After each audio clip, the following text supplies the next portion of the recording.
Hello students, आज के इस वीडियो में हम बात करने वाले हैं। अगर आप लोग एमजेपीआर यूनिवर्सिटी से एलएलबी और एलएलएम करना चाहते हैं तो वो आप लोग कैसे अप्लाई कर सकते हैं। उसके लिए फॉर्म सभी स्टूडेंट्स को पता है कि 20 मई से लेकर 15 जून तक एंट्रेंस एग्जामिनेशन फॉर्म फिल होने हैं। तो पूरी जो प्रोसेस है वो हम आप लोगों को इसी वीडियो में बताएंगे। साथ ही में यहाँ पर बीए एलएलबी को भी साइड में बता ही देंगे कि उसका फॉर्म भी कैसे फिल किया जाएगा। ठीक है, तो इस वीडियो में एलएलबी, एलएलएम और बीएलएलबी का फॉर्म आप लोग कैसे भर सकते हैं उसकी कंप्लीट इन्फॉर्मेशन आप लोगों को दी जाएगी। सबसे पहले आप लोगों को गूगल में जाना है और गूगल में जैसे ही आप जाएंगे तो यहाँ पर MJPRU ADM सामर्थ एड्यू ये सर्च कर लेना है आप लोगों को। और जैसे ही आप इस पर सर्च करेंगे तो यहाँ पर एडमिशन लॉगिन पर क्लिक करना है। एडमिशन लॉगिन पर आप लोग क्लिक करेंगे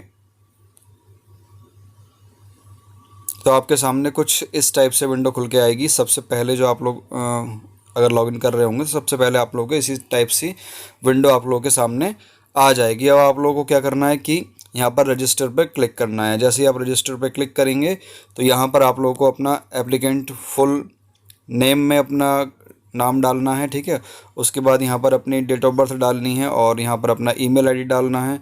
उसके बाद अपना एक और ईमेल आईडी डाल देनी है, सॉरी दोबारा से ईमेल आईडी डाल देनी है। देन यहाँ पर पासवर्ड कोई बनाना है और मोबाइल नंबर यहाँ पर एंटर करने के बाद आप लोगों को ये कैप्चा करके क्रिएट अकाउंट पर क्लिक कर देना है। जैसे ही आप लोग क्लिक करेंगे तो आपके पास आपका जो पासवर्ड है वो और आपका जो सामर्थ पोर्टल पर रजिस्ट्रेशन नंबर है वो आप लोगों के मोबाइल पर पहुंच जाएगा। साथ ही में आप लोगों के ईमेल पर भी वो पहुंच जाएगा। ठीक है, उसके बाद आप लोगों को क्या करना है कि जैसे ही आप ये काम करेंगे तो आपके पास OTP जाएगा। ठीक है, OTP जाने के लिए आप लोगों का फ़ोन नंबर और जो ईमेल आईडी है वो एक्टिव रहना चाहिए। ठीक, एंटर OTP करने के बाद यहाँ पर वेरीफाई OTP पे क्लिक करना है और देन वेरीफाई OTP पे क्लिक करने के बाद आप लोगों के सामने कुछ इस टाइप से विंडो खुल कर आएगी। तो यहाँ पर आप लोगों को क्या करना है कि सबसे पहले अपनी प्रोफाइल कंप्लीट करनी है। ठीक है, यहाँ पर 3 स्टेप में आपकी प्रोफाइल जो है कंप्लीट होगी। सबसे पहले अपनी डिटेल फिल करनी है, देन यहाँ पर प्रोग्राम करना है और देन यहाँ पर पे रजिस्ट्रेशन फी सबमिट कर देना है। ठीक है, अब जो है फीस यहाँ पर कितनी जा रही है तो फीस मैं आप लोगों को बताऊँ कि पहले जो कंप्लीट करने की प्रोफाइल करने की जो फीस जा रही है, प्रोफाइल कंप्लीट करने की फ़ीस 150 रुपये है। उसके बाद 800 रुपये यूनिवर्सिटी लेगी अगर आप LLB LLM करना चाहते हैं। अगर आप लोग BLLB करना चाहते हैं तो केवल 150 रुपये में आपका अप्लाई हो जाएगा। सबसे पहले हमें अपनी प्रोफाइल कंप्लीट करनी है तो उसके लिए यहाँ पर हम क्लिक करेंगे और जैसे हम क्लिक करेंगे तो आपके सामने ये कुछ ऑप्शन आ जाएंगे। ठीक है, तो यहाँ पर अपनी डिटेल फिल करनी है आप लोगों को, जो ऑलरेडी आ जाएगी दूसरी तरफ से, मतलब जहाँ से आप लोगों ने रजिस्ट्रेशन करा था ना, अभी जहाँ पर OTP वगैरह वेरीफाई हुआ था तो वहाँ से सारी डिटेल आप लोगों की आ जाएगी। यहाँ पर अपना जेंडर सेलेक्ट कीजिए, यहाँ अपना मैरिटल स्टेटस बताइए। उसके बाद नीचे की तरफ आप लोग अगर SC ST OBC में है तो आप लोगों को कास्ट सर्टिफिकेट देना पड़ेगा और जर्नल में है तो आप लोगों को कास्ट सर्टिफिकेट की ज़रूरत नहीं है, आप लोग डायरेक्ट अप्लाई कर सकते हैं। उसके बाद यहाँ पर अपना ईमेल आईडी डालिए और देन मोबाइल नंबर यहाँ पर आपका ऑलरेडी आ ही जाएगा। यहाँ पर अपना जो है ब्लड ग्रुप बताना है, फिर रिलीजन बताना है अपना, और ID प्रूफ में आप लोग आधार कार्ड को अदर्स में लेकर सेलेक्ट कर सकते हैं। वैसे यहाँ पर voter ID card, PAN card और एड्रेस प्रूफ में यही चल रहा है। ठीक है, उसके बाद are you citizen of India तो यस कर दीजिए इस पर, अगर आप लोग इंडिया के निवासी हैं तो। उसके बाद यहाँ पर प्लेस ऑफ बर्थ, आप लोग का जन्म कहाँ हुआ था तो कंट्री कौन सा है, स्टेट कौन सा है, डिस्ट्रिक्ट कौन सा, और यहाँ पर विलेज, टाउन, सिटी वो आप लोग को यहाँ पर बताना है। उसके बाद फैमिली डिटेल्स में यहाँ पर आप लोगों को क्या बताना है, अपने मदर का नेम, अपने फादर का नेम, इमरजेंसी कॉन्टैक्ट नंबर और आपकी कंबाइंड फैमिली इनकम कितनी है। इनकम जो है आप लोगों के कास्ट सर्टिफिकेट उसकी इनकम सर्टिफिकेट में मिल जाएगी और नहीं है तो नॉट एप्लीकेबल कर दीजिए। ठीक है, उसके बाद यहाँ पर जो है इसका थोड़ा ध्यान रखना है कि अगर आप लोग दूसरी यूनिवर्सिटी से हैं, मान लीजिए आप लोग दिल्ली यूनिवर्सिटी से हैं या फिर JNU से हैं या फिर CCS यूनिवर्सिटी से हैं, तो आप लोगों को यहाँ पर नो पे क्लिक करना होगा। ठीक है, और ये जो सारे जो ऑप्शन आ रहे हैं ये आप लोगों के लिए फिर कंपलसरी नहीं है, ये सब हट जाएंगे आपके। लेकिन अगर आप लोग MJPRU के ही स्टूडेंट रहे हैं पहले से ही, आपने BA BSc MJPRU से किया है या फिर आप लोगों ने कोई और कोर्स किया है MJPRU से, तो यहाँ पर आप लोगों को सेलेक्ट करने की ज़रूरत है यस। ठीक है, और उसके बाद यहाँ पर सारी डिटेल आप लोगों को देनी है। एनरोलमेंट नंबर आप लोगों को देना है, जो भी लास्ट क्लास आप लोगों ने पढ़ी, मान लीजिए आपने BSc पढ़ी है लास्ट क्लास, तो यहाँ पर एनरोलमेंट नंबर डाल दीजिए। प्रोग्राम रजिस्ट्रेशन यहाँ पर BSc डालिए और यहाँ पर कौन से कॉलेज से आपने BSc की है वो डालिए और यहाँ पर रजिस्ट्रेशन का ईयर बताइए कि आपने BSc में कब रजिस्ट्रेशन किया था। ठीक है, इतना करने के बाद आपको यहाँ पर नेक्स्ट पर आना है और नेक्स्ट पर क्लिक करते ही आपके सामने ये ऑप्शन आएंगे। अदर कैटेगरी और कोटा के लिए ये ऑप्शन होते हैं। अगर आप लोग पर्सन विद बेंचमार्क डिसेबिलिटीज़ है, अगर आप लोग फिजिकल हैंडीकैप हैं या फिर आर्म फोर्स से जुड़े हुए हैं या फिर फ्रीडम फाइटर कभी रहे हैं या फिर एक्स सर्विसमैन है या फिर स्पोर्ट वेटेज आप लोगों के पास है, तो वो यहाँ पर यस कर दीजिए और अपनी डिटेल जो है फिल कर दीजिए। उसके बाद यहाँ पर अपनी बैंक डिटेल आप लोगों को देनी है। बैंक डिटेल देना कंपलसरी है और यहाँ पर देना है कि आपका जो अकाउंट में नाम है वो आपको बताना है, अकाउंट नंबर आपको बताना है, कंफर्म अकाउंट नंबर करना है वापस से, नेम ऑफ़ द बैंक बताना है, आपके बैंक का नाम क्या है, एफएससी कोड यहाँ पर बताना है, बैंक की ब्रांच कौन सी है वो यहाँ पर आप लोगों को बता देनी है। उसके बाद क्या करना है, यहाँ पर अपना एड्रेस फिल करना है। एड्रेस अगर आपके कॉरस्पॉन्डेंस एड्रेस और परमानेंट एड्रेस एक ही हैं तो यहाँ पर जो है टिक कर लीजिएगा, वो दोनों एक जैसे हो जाएंगे। ठीक है, कॉरस्पॉन्डेंट एड्रेस और परमानेंट एड्रेस एक जैसे हो जाएंगे। यहाँ पर टिक करने के लिए आप लोगों को ऑप्शन मिल जाएगा।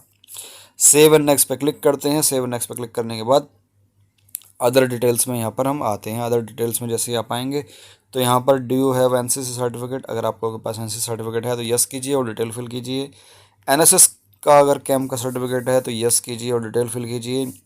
और अगर आप यूनिवर्सिटी में वार्ड रह चुके हैं या फिर कोई भी अगर आप लोगों का यूनिवर्सिटी से लिंक है, आप उसमें अप्लाई रहे हैं तो यस पर क्लिक कीजिए और अपने डिटेल जो है फिल कर दीजिए। उसके बाद नीचे की तरफ यहाँ पर लैंग्वेज प्रोफिशिएंसी पूछ रहे हैं, तो reading right English speaking, English में अगर आप रीड राइट स्पीकिंग है तो तीनों चीज़ें में से जो भी आपको कंफर्ट लगे वो आप लोग यहाँ पर बता दीजिए। अगर इंग्लिश और हिंदी के अलावा कोई और लैंग्वेज भी आपको आती है तो वो भी यहाँ पर आप लोग बता दीजिए। उसके बाद ये जो आता है यहाँ पर मेन जो पॉइंट अपना यहाँ पर डॉक्यूमेंट अपलोड करने का, इसको थोड़ा ध्यान से पढ़ना है। सबसे पहले आप लोग को फ़ोटो जो है नहीं चलेंगे, आप लोग जो फ़ोटो खींच लेते हैं सबसे बढ़िया मैं आप लोगों को बताऊंगा, एक ओकेन नाम का सॉफ्टवेयर आता है, उसको डाउनलोड कर लीजिए। उससे आप लोगों की जो फ़ोटो की क्वालिटी वैसी आ जाएगी जैसे आप स्कैन करके लगाते हैं स्कैनर से। ठीक है, तो जेपीजी और जेपीईजी में आपका फ़ोटो होना चाहिए। फ़ाइल का साइज़ जो है 500 KB से ज़्यादा नहीं होना चाहिए। ठीक है, कोई भी फाइल हो उसका 500 KB से ज़्यादा साइज़ नहीं होना चाहिए। तो यहाँ पर ये क्या क्या ले रहे हैं, तो यहाँ पर इन्हें चाहिए अपना फ़ोटो चाहिए आपका लेटेस्ट वाला, सिग्नेचर आप लोगों के चाहिए, एससी कैटेगरी में है या फिर ओबीसी कैटेगरी में है या फिर एसटी कैटेगरी में तो यहाँ पर अपना कास्ट सर्टिफिकेट आप लोगों को देना कंपलसरी है। रिलेवेंट रजिस्ट्रेशन सर्टिफिकेट, ये जो है काफ़ी मतलब घुमावदार है कि इसमें यहाँ पर क्या अपलोड करें, कुछ समझ में नहीं आता है। तो यहाँ पर देखो, सबसे पहले मैं आप लोगों को बताऊं कि रिलेवेंट रजिस्ट्रेशन सर्टिफिकेट पूछ रहा है। रजिस्ट्रेशन नंबर अभी आपसे पूछा ही था कि आप लोग एमजेपीआरयू में कभी इनरोल हुए हैं या नहीं हुए हैं, तो आपने यस किया था और नो किया था तो यहाँ पर ये नहीं पूछेगा आपसे। अगर यस किया है आपने तो यहाँ पर ये पूछेगा और ये मांगेगा कि अपलोड कीजिए। तो यहाँ पर आपने बीएससी की या फिर बीए की या बीकॉम की या भी कोई भी मार्कशीट है आप लोगों के पास जो आपने हैव यू एनरोल पे क्लिक करके यस पर के डिटेल फिल करके दी है, तो वो यहाँ पर आपको अपलोड करनी है लास्ट ईयर की। ठीक है, लास्ट ईयर की अपलोड कर दीजिए, बेहतर रहेगा। उसके बाद यहाँ पर आईडी प्रूफ में आप लोगों ने आधार कार्ड सेलेक्ट किया है, PAN card, driving licence, voter ID card, जो भी आपने सेलेक्ट किया जाए वो यहाँ पर अपलोड कीजिए और इनकम सर्टिफिकेट यहाँ पर अपलोड करना कंपलसरी है। इतना करने के बाद आप लोगों के सामने यहाँ पर कुछ कन्फर्म डिटेल एंड पे रजिस्ट्रेशन फ़ीस का ऑप्शन आएगा। ठीक है, सब पर यस करने के बाद यहाँ पर ये ऑप्शन आप लोगों को मिल जाएगा।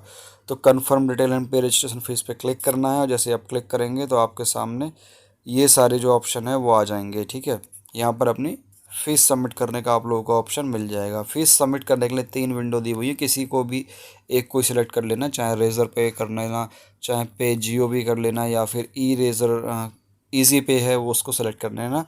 पेमेंट आपकी हो जाएगी, click here to make payment. ठीक है, तो पेमेंट करने के लिए आप लोगों के सामने कुछ इस टाइप से इंटरफेस खुल कर आएगा और यहाँ पर जो भी आप लोग के पास है गूगल पे, फ़ोनपे, पेटीएम, नावी, अमेज़ॉन पे, UPI, credit UPI, super money, Bhim, जो भी आप लोग उसको सेलेक्ट कीजिए, देन अपना यूपीआई फिल कीजिए और यहाँ पर पेमेंट कर दीजिए। पेमेंट करने के बाद आप लोगों के सामने कुछ इस टाइप से विंडो आएगी, यहाँ पर लिखा होगा your payment was received successfully.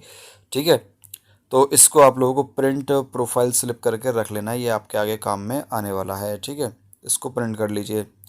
उसके बाद क्या करना है कि यहाँ पर आप लोगों को क्लिक करना है अप्लाई फॉर अ प्रोग्राम पर। अच्छा, यहाँ पर अगर आप लोगों को नहीं मिल रहा है तो यहाँ पर सर्च कर सकते हैं LLM LLM जैसे कैसे लिखते हैं, L.M ऐसे करके सर्च करना है। अगर आप लोग LLB सर्च कर रहे हैं तो LLB सर्च करना है, और आप लोग BLLB सर्च करें B.A.B.A.LLB सेलेक्ट करना है, ठीक है। वैसे आप लोग क्लिक करेंगे तो यहाँ पर आप लोगों को अप्लाई फॉर अ प्रोग्राम पर मिल ही जाएगा। नहीं मिल रहा है तब के लिए मैं बता रहा हूँ, आपको सर्च कर लेना है। जैसे ही आप सर्च करेंगे तो आपके सामने यहाँ पर ये कुछ ऑप्शन मांगेंगे। यहाँ पर जैसे LLM अगर आप लोगों ने सेलेक्ट कर लिया तो LLM के बाद यहाँ पर ये सारे ऑप्शन आप लोगों से मांगेगा कि आप लोग को यूनिवर्सिटी कौन सी अप्लाई कर रहे हैं, ठीक है। ये पूछता ही है, हालांकि MJP यूनिवर्सिटी ऑलरेडी खुली हुई है, लेकिन यहाँ फिर भी पूछेगा ही ये, ठीक है। तो अगर आप लोगों को कैंपस के लिए अप्लाई करना है, इंस्टीट्यूट डिपार्टमेंट फॉर कैंपस, और कॉलेज के लिए आप लोगों को कॉलेज एडमिशन सेलेक्ट करना है, ठीक है, OU टाइप में। उसके बाद यहाँ पर सेलेक्ट कॉलेज प्रोग्राम करना है, प्रोग्राम लेवल करना है, और उसके बाद यहाँ पर कन्फर्म पर क्लिक करके आप लोगों को अपनी 800 रुपये की जो फ़ीस है वो सबमिट कर देनी है। देन अपना जो फॉर्म है वो सबमिट हो जाएगा। अगर आप लोग LLB करना चाहते हैं तो सेम प्रोसेस सेम करना पड़ेगा। यहाँ पर कॉलेज ही आएगा, इंस्टीट्यूट नहीं आएगा, क्योंकि केवल बरेली कॉलेज में ही सीट्स आपकी अवेलेबल हैं, ठीक है।